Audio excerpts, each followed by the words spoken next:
Alhamdulillah, wasyukru ala nikmatillah.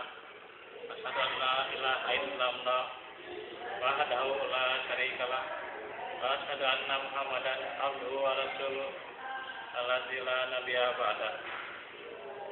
Amma ba'du. Segala puji bagi Allah tentunya. Kita akan kembali melanjutkan Ikhwatul Iman. Kita sampai ke bab ke-8 mengenai kebenaran Al-Quran ini, di mana di bab yang ke-8 ini mengenai masih al-julud, tapi bagian yang kedua, yaitu tentang kulit sebagai panca indera. Rujukannya surat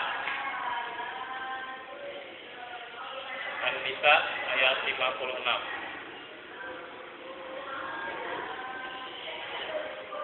Ini kalau berhubungan, sebenarnya sangat berhubungan dengan masa sekarang, karena bagaimana orang-orang yang kufur terhadap ayat-ayat Allah, di mana di surat An-Nisa ayat 56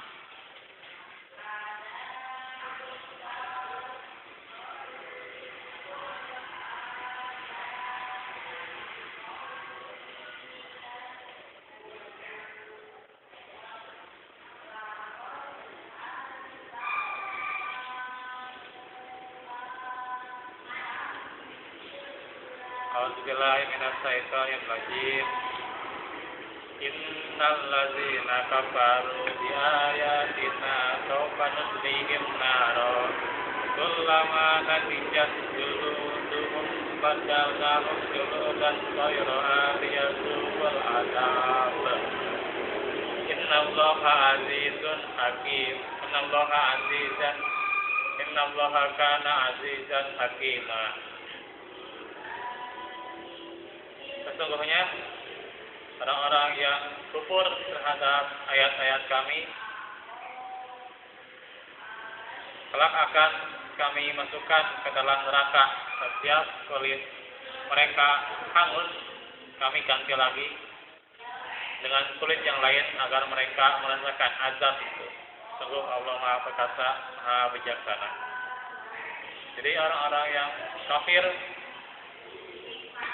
ini kepada ayat-ayatnya ini merasakan azabnya ketika di neraka itu.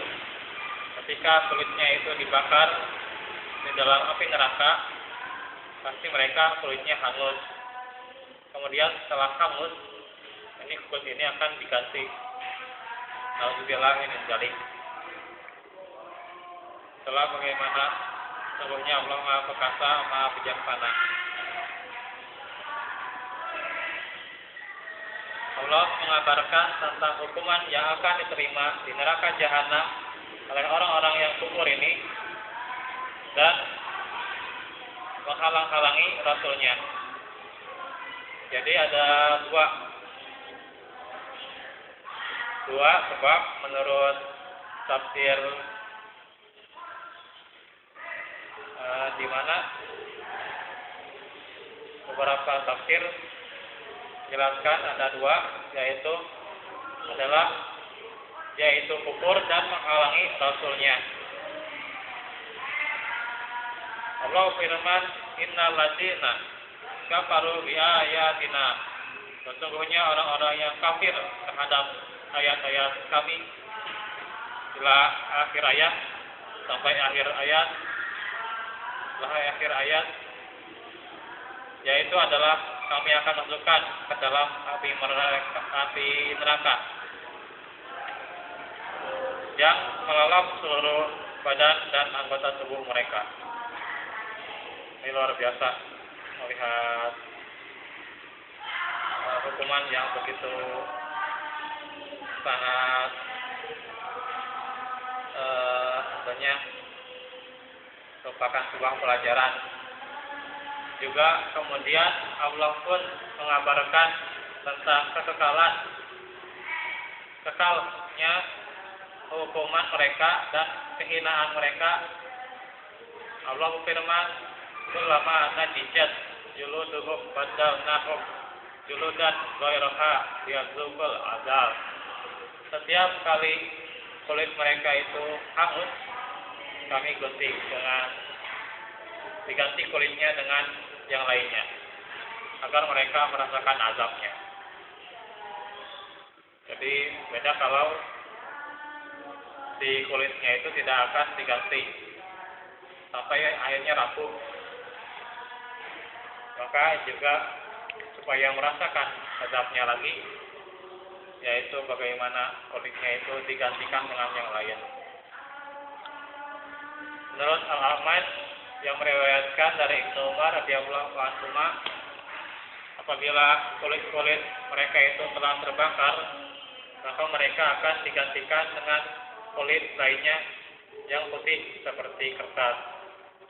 Diriwayatkan oleh Ibnu Habib. Dari sini adalah bagaimana kita belajar orang-orang yang tidak bersyukur, karena lain syakartum la azidannakum.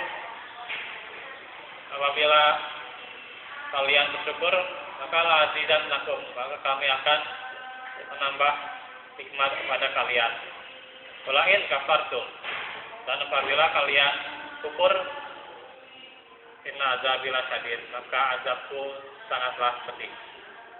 Jadi lawan dari syukur itu adalah kufur. Maka ini adalah contoh-contoh bagaimana mereka yang tidak mensyukuri anggota tubuhnya termasuk kulit ini, sehingga mereka disiksa pada hari akhirat nanti. Maka itu juga dalam surat Al-Sajdah, silakan buka.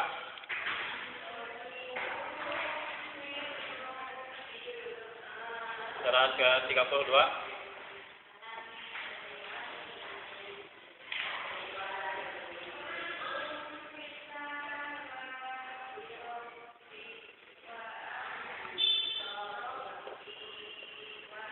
Ayat ke-9.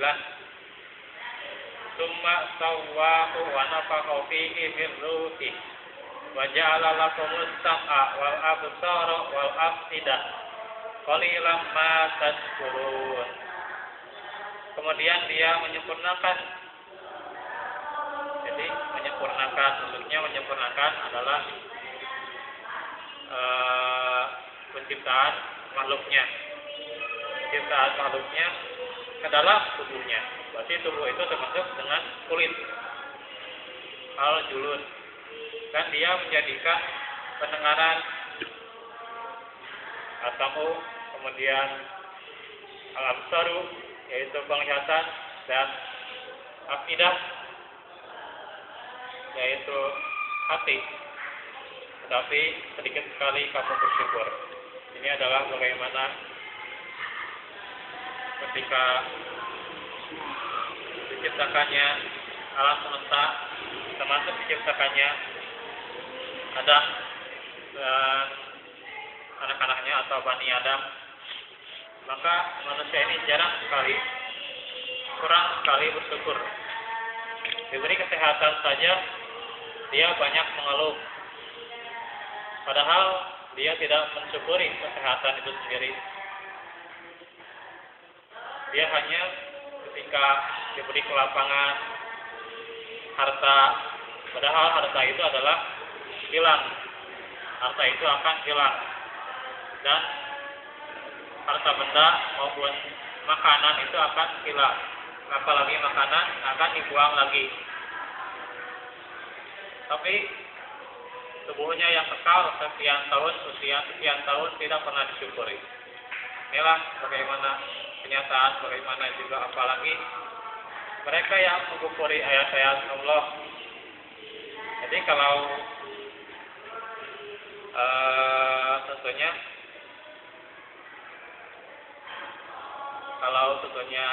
melihat siksaan yang jelas ya terhadap siksaan yang jelas terhadap penghina Al-Quran apa coba? Ya ini siksaannya, yaitu adalah dibakar di api neraka sampai kulit mereka itu yang dibakar itu diganti-ganti. Ini siksaan terhadap penghina Al-Quran, jelas bisa.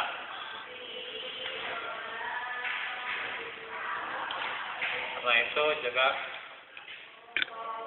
orang yang kufur adalah bagaimana mereka tidak bersyukur.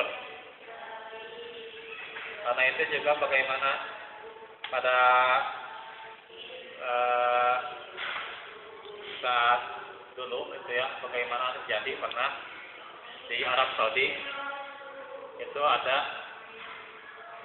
seorang profesor yang pernah mengucapkan kalimat tahlil la ilaha illallah Muhammadar Rasulullah atau bersyahadat asyhadu an la ilaha illallah wa asyhadu anna Muhammadar Rasulullah. Dengan demikian dia menyatakan menjadi seorang muslim. Dialah adalah namanya Profesor Sejasad. Dia adalah ketua jurusan anatomi di Chiang Mai. Chiang Mai itu di Thailand. Dia sebelumnya dekan itu rekan fakultas kedokteran universitas yang sama. Karena itu beberapa ayat Al-Quran dan hadis Nabi waktu itu juga ketika konferensi itu diperlihatkan beberapa ayat. Kemudian juga sebelumnya profesor ini adalah beragama Buddha yang memberikan alasan bahwa mereka juga memiliki kitab Buddha. Jadi dia juga memiliki kitab agama Buddha, yaitu yang menerangkan gambaran fase perkembangan embrio. Jadi tentang embrio, ini balik lagi ke embrio. Kemudian juga di Al-Quran juga sebenarnya ada tentang embrio, maka diceritakan ketika itu karena ada kesesuaian antara kitab Buddha itu di Pitaka. Tapi ini melihat juga beberapa di sana di Pitaka juga ada tentang ini. Jadi tentang gambaran tentang belajar kitab ini, maka diperlihatkan oleh Profesor Sejasad ketika datang ke Universitas King Abdul Aziz sebagai penguji dari luar. Kami mengingatkan tentang pernyataan yang dibuatnya setahun yang lalu. Tapi dia minta maaf, mengatakan bahwa saat dia membuat pernyataan itu tanpa mengetahui persoalan itu dengan pasti. Maka dia mengecek kitab Pitaka, ternyata dia tidak menemukan persalinan dengan pokok masalah yang dicarinya. Maka sebuah kuliah tertulis di Profesor Keitmore yang dulu tentang cocoknya embriologi yang ditulis dalam Al-Quran dan Sunnah. Dan kami bertanya kepada Profesor Sejasad,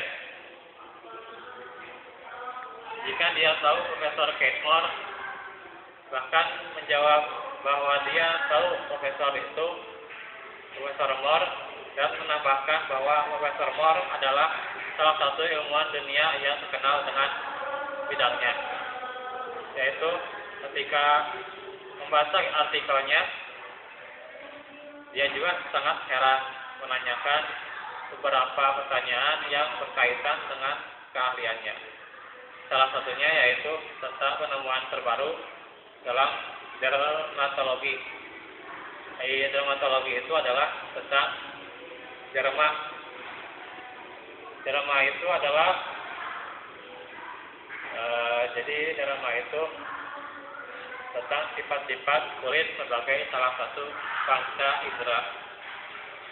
Jadi tentang panca indera, yaitu tentang kulitnya, dijelaskan dalam dermatologi.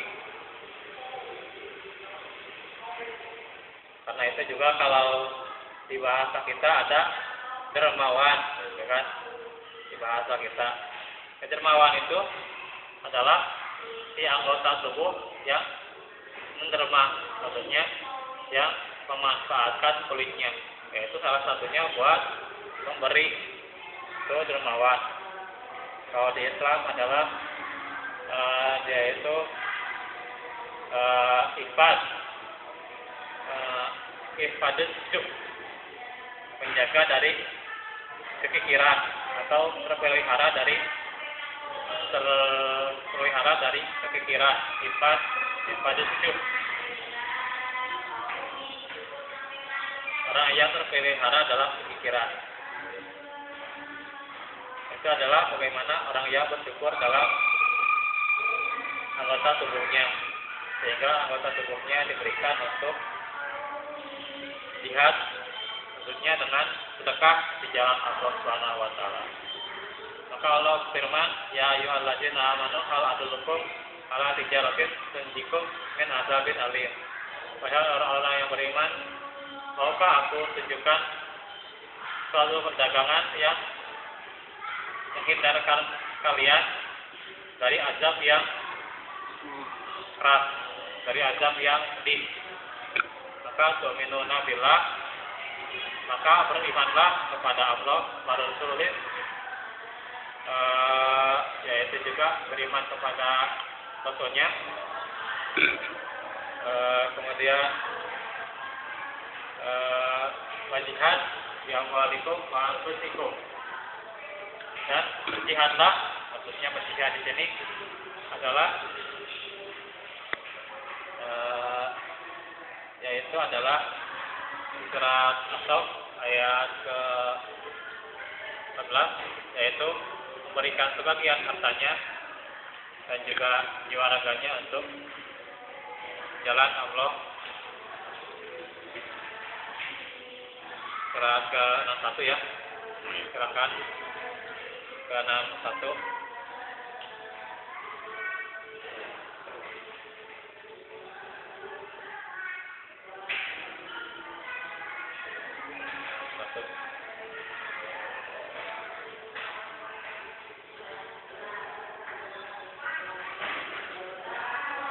Watujahiduna fi sabilillahi.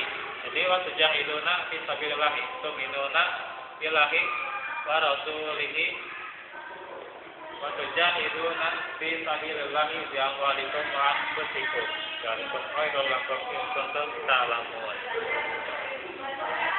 Yaitu kamu beriman kepada Allah dan Rasulnya dan berjihad di jalan Allah dengan harta dan jiwamu. Itulah yang lebih baik bagimu jika kamu mengetahuinya.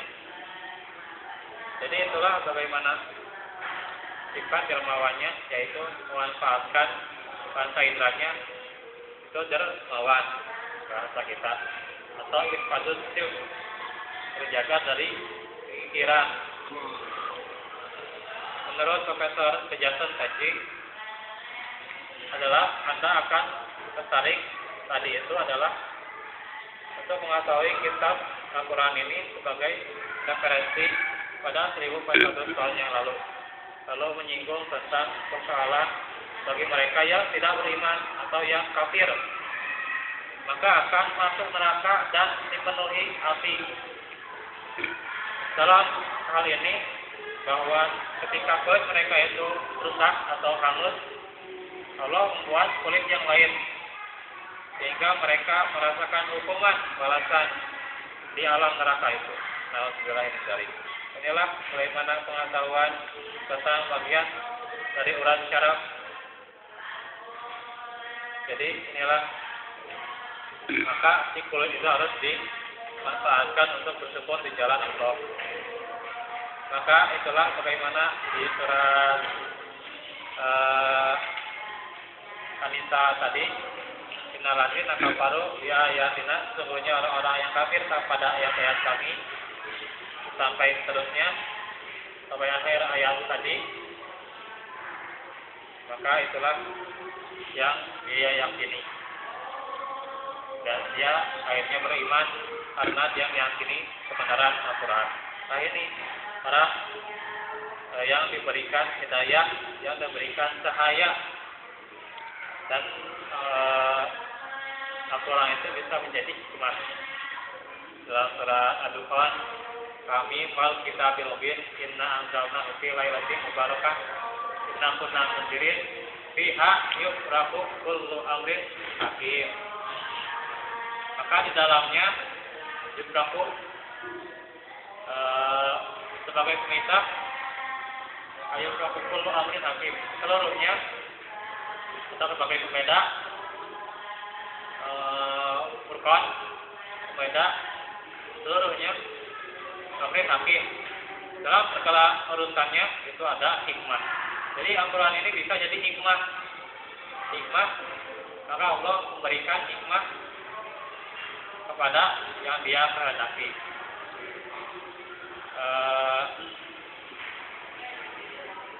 Maka dia Allah itu yu'til hikmata may yasha, memberikan hikmah kepada siapa yang dia kehendaki. Jadi kalau siapa yang menjelek-jelekan Al-Quran, maka dia tidak diberikan hikmah oleh Allah Subhanahu wa Ta'ala. Maka tentang kulit ini sebenarnya sudah diketahui, sebab hal ini juga apabila hal itu adalah kezaliman atau kesalahan, kemudian dia itu dihukum dengan hukuman di neraka, maka Allah nantinya dengan kulit yang baru yang menutupi mereka agar mereka tahu, agar mereka itu orang-orang yang kafir itu tahu bahwa dia disiksa ketika itu. Jadi Allah juga dalam beberapa ayat juga sampai kamu hatta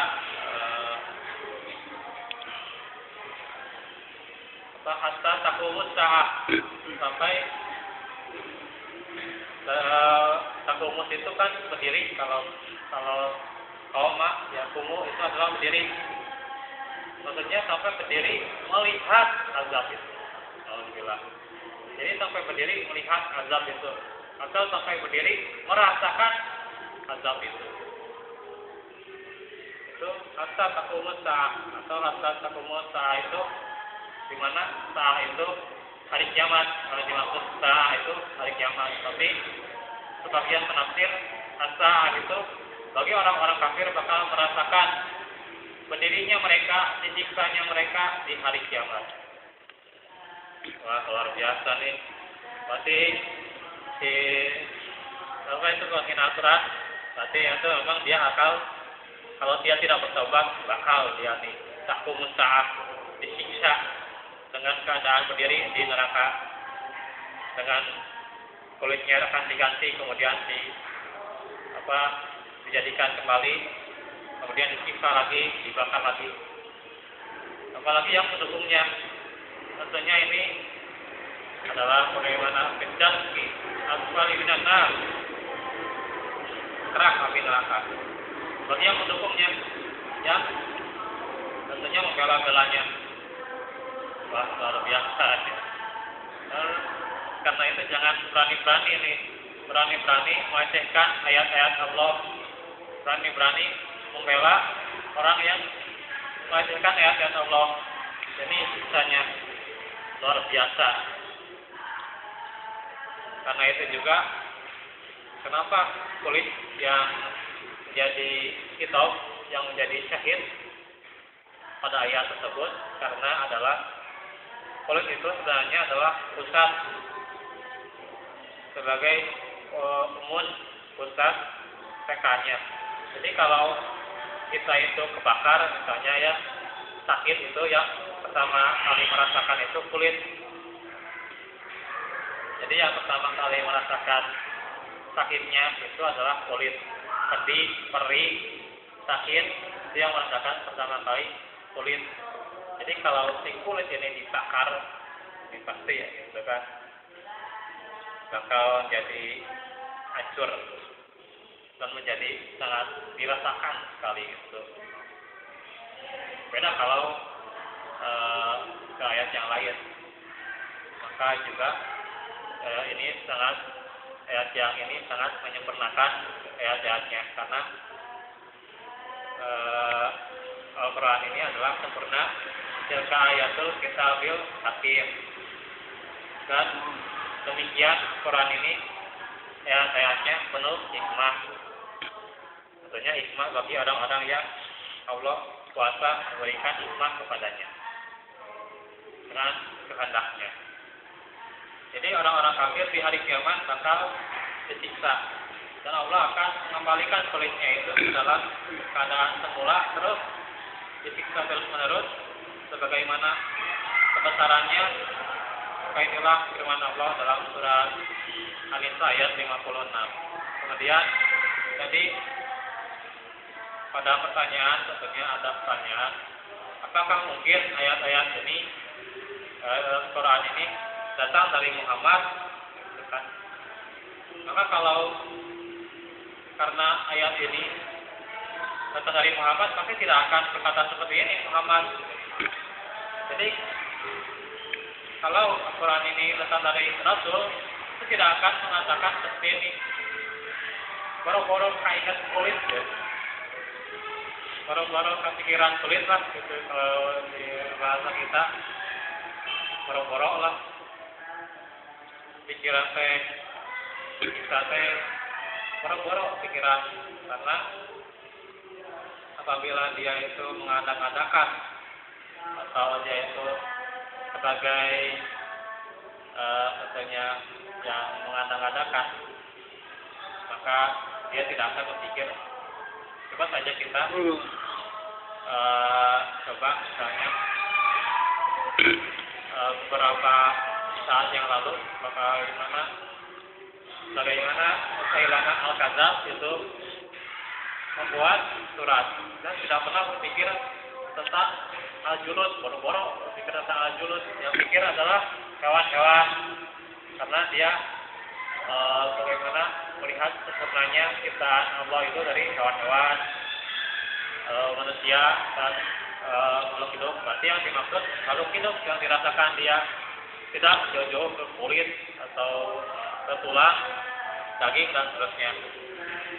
Sehingga dia membuat surat Walfil, Wama Adraka Malfil, dan diulang lagi dan seterusnya. Jadi tentang Malfil, maka masyarakat ketika itu sangat mendustakan ajaran Musailama Al-Kadzab karena dia mengada-adakan dan dia membuat surat baru, ya, sehingga ketika itu dia Musailama Al-Kadzab itu tentunya karena dia itu mengaku-ngaku sebagai nabi baru setelah Nabi Muhammad, maka masyarakat mendustakannya karena dia gagal buat surat yang baru. Jadi ini tantangan kepada orang kafir itu kan. Maka itulah bagaimana Al-Quran itu tidak ada perselisihan di dalamnya, tidak ada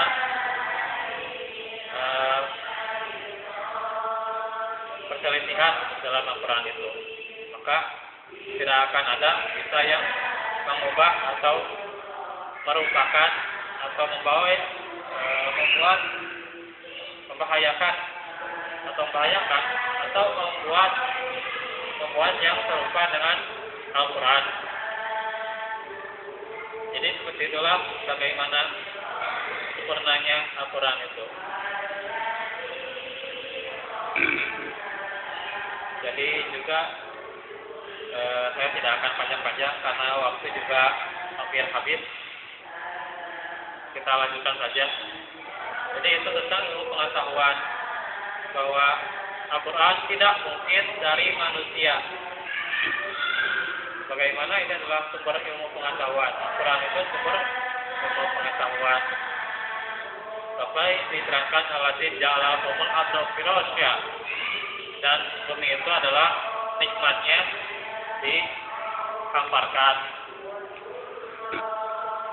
Jadi dasarnya itu adalah hamparan. Jadi bumi itu dasarnya hamparan, tapi bentuknya bulat. Tapi nikmatnya hamparan. Kemudian juga maka tentunya dengan hal itu juga maka Al-Quran ini merupakan dari Allah yang Maha Agung, yang Maha Mulia.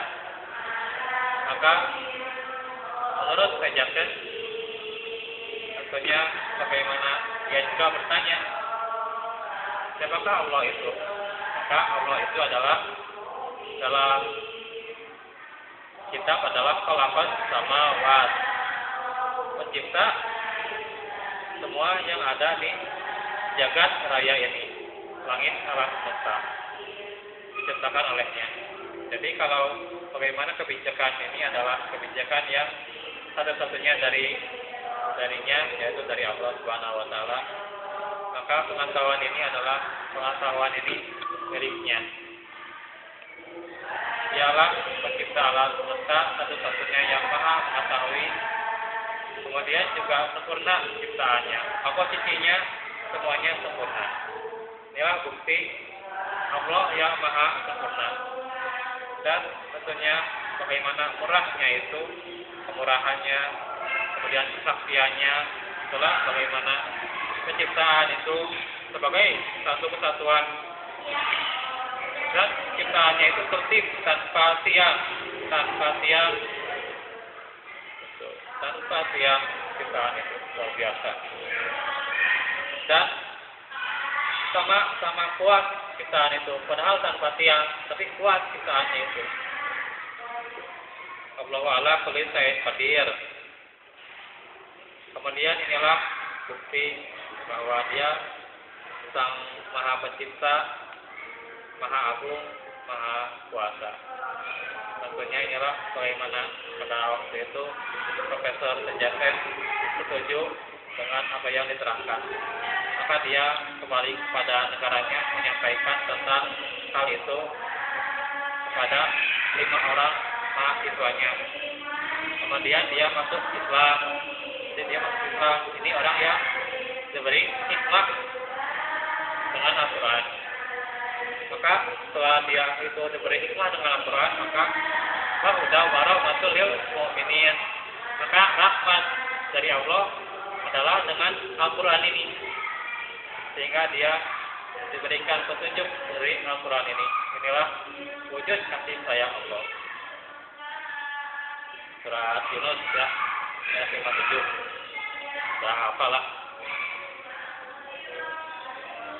Yang kemudian, jadi si Profesor Tejasan ini sebagai hasil dari perkuliahannya adalah bagaimana diadakan konferensi kedokteran kelima di Riyadh, yaitu ibu kota Arab Saudi, di mana Profesor mengakui dari ini adalah bagaimana tanda-tanda yang diterangkan dalam Al-Quran dan Sunnah. Ternyata kedokteran juga ada dalam Al-Quran dan Sunnah.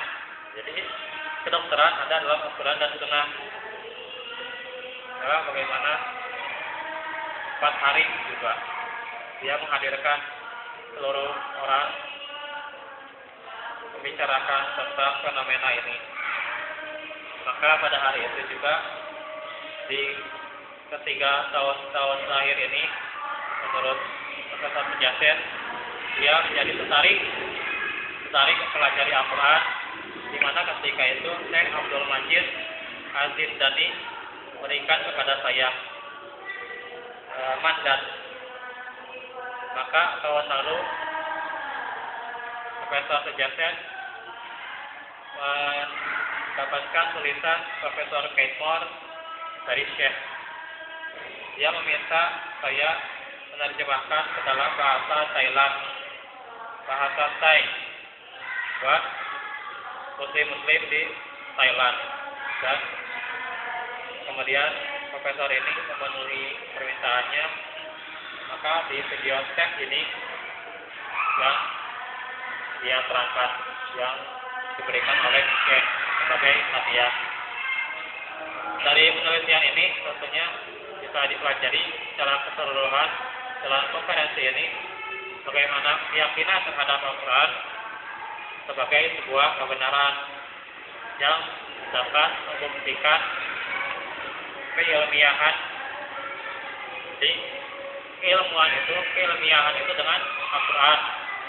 Jadi bohong kalau ilmiah itu tidak dimasukkan dengan tidak mengutip ayat-ayat Al-Quran, itu bohong. Maka sejak Nabi Muhammad SAW itu adalah ummi di kitabnya, karena bagaimana ummi itu ibu banyak kalau bahasa Indonesia berarti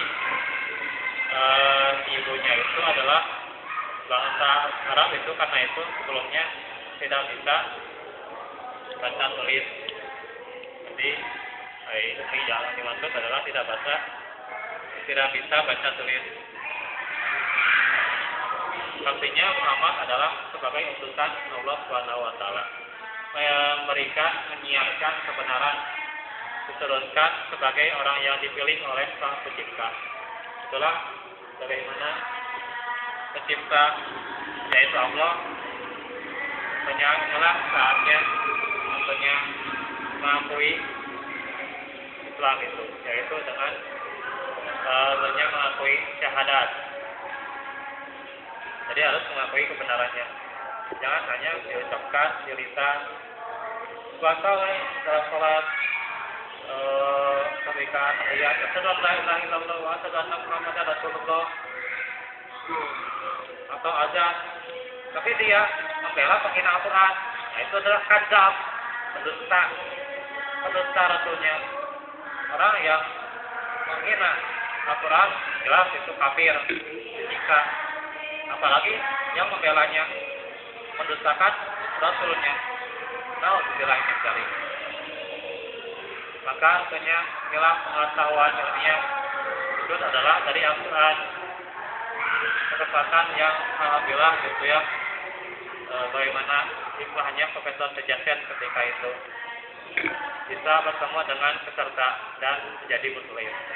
Maka itulah bagaimana di surah Saba ayat ke-6 sekaligus jadi akhir dari kajian kita hari ini, surah ke-34 ayat ke-6. Wa yaral ladzina utul ilma allazi unzila ilaika min rabbika wal haqq wa yahdi ila siratil azizil hamid. Dan orang-orang yang diberi ilmu atau ahli kitab, maksudnya sebenarnya ahli kitab yang dimaksud kalau dalam ayat yang ke-6 ini adalah bagaimana kita lihat di ayat sebelumnya adalah orang-orang yang kafir sebenarnya, orang-orang yang Nasrani. Tapi Allah memberikan kuasa hikmah kepadanya sehingga dia meyakini, berpendapat bahwa wahyu yang benar itu diturunkan dari Tuhanmu, yaitu dari Rabb, dari Allah yang benar dan menyuruh manusia agar menjalan dia, yaitu jalan Tuhan yang maha perkasa lagi maha suci. Saya kira cukup di sini kajian pada hari ini. Insya Allah besok kita akan lanjutkan lagi besok tentang orang-orang yang ijabah doanya. Itu saja yang menjadi pokok bahasannya. Insya Allah kita semakin dikuatkan imannya oleh Allah Subhanahu wa taala. Semoga saja kita lanjutkan lagi hari besok. Rabbana la tuzigh qulubana ba'da idh hadaytana wa hab lana min ladunka rahmah innaka antal wahhab. Rabbana atina fid dunya hasanah wa fil akhirati hasanah wa qina adzabannar. Aqulu qouli hadza wa astaghfirullah li wa lakum. Wassalamualaikum warahmatullahi wabarakatuh. Waalaikumsalam warahmatullahi wabarakatuh.